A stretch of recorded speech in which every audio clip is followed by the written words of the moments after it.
I like the way, I like the way you kiss me. I can tell you listen. I can tell it this. Not trying to be romantic. I hit it from the back just so you don't get attached. Hi guys! For today's video, mag-harvest kami ng apple doon sa dati naming bahay. Dahil tinext ako nung yung bumili ng bahay namin nang sabi, sobrang dami ng bunga ng apple namin. So, tag dito instead na masira na lang siya dahil sa sobrang lamig, tag dito i-harvest na lang namin. And tamang-tama bumili pa ako ng juice maker.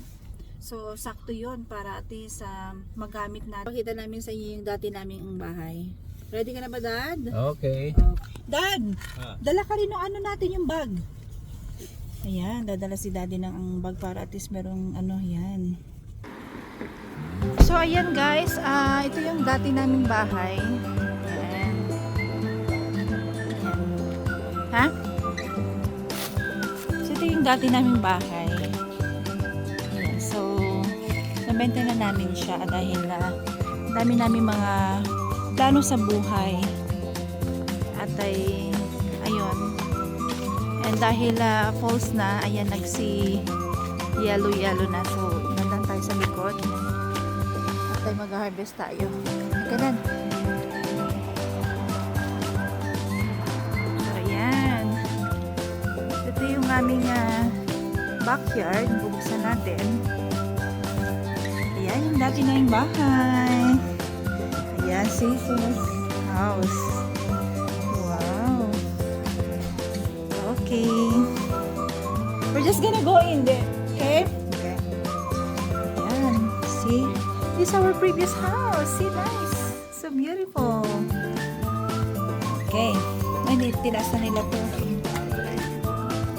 Ah? So, this is our backyard before.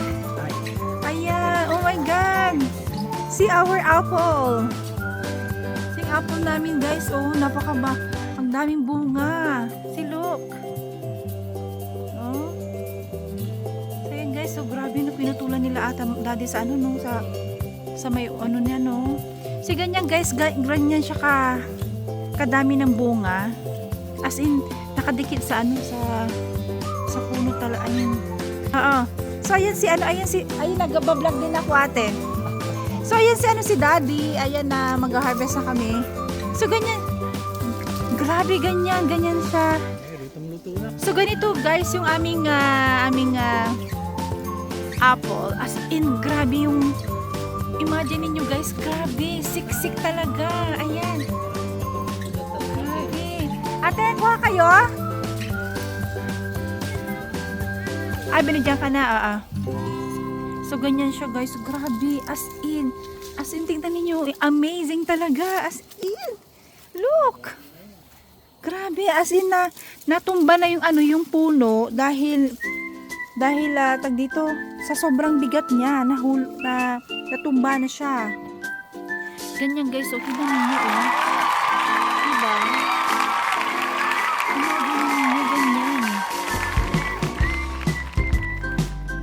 So ayan guys, 'di ba? Imagine niyo yung ganitong bunga na ibibigay sa iyo. 'Di ba? Nakaka-amazing talaga. Ayan guys, oh. 'Di ba? Super amazing talaga yung bunga niya, guys. Ayun. Guys, ang sarap niya. Sobrang sarap. Saktong-sakto na bumili kami ng juice maker. So ayan, at sakto din na itinext din ako nung may-ari na ng bahay namin. Bumili ng bahay namin. Nang sabi niya, "Uy, punta kayo dito. Ang daming bunga ng apple ninyo.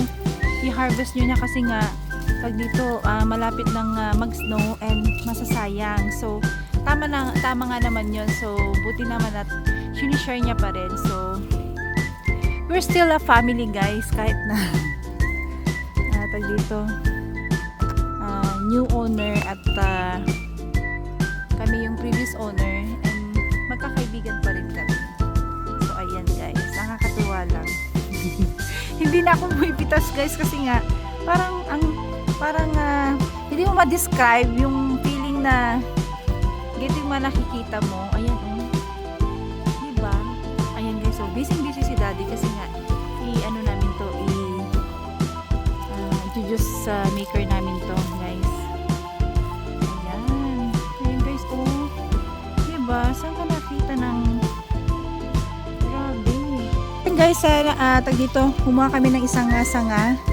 Pakita namin kay mother kung grabe yung bunga ng apple namin ngayon. Ayan. So yan. So yan guys, tag dito kailangan namin ng magpaalam kasi nga punong-puno na yung ano namin, bag namin. Dad, dapat pala dalaw yung kinuha natin, no? No? Babalik na lang daw kami. Kasi sobra. As in, tignan nyo. Oh, punong-puno na ito guys, pero parang hindi nabawasan. So, babalik na lang kami guys. Siguro sasama ko yung mga yung mga neighbor ko doon sa condo, no dad? No, guys, hindi pa rin nabawasan guys. Ayan siya. Ayan. So kailan natin dad, paalam na tayo. So yun lamang po guys. Tatapusin na namin itong video guys. Dad, don't forget to share. Anong sasabihin dad? Don't forget to share, likes, and subscribe. Thank you so much for watching. Don't forget to bell the button. Subscribe guys. Thank you so much for watching. Sa susunod ulit guys. Bye!